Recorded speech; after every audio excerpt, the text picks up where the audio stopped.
now going to close the same incision using a continuous suture technique. Insert the first suture as before at right angles to the skin edge and ligate this using a standard reef knot.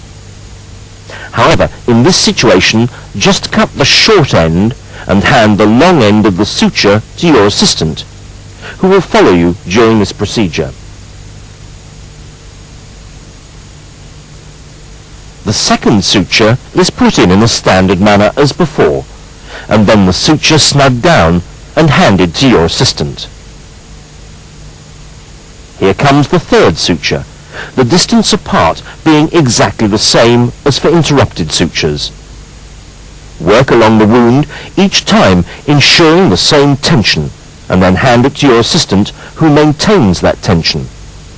Work along the wound, ensuring equal distance between the sutures to ensure the same tension down the whole length of the incision.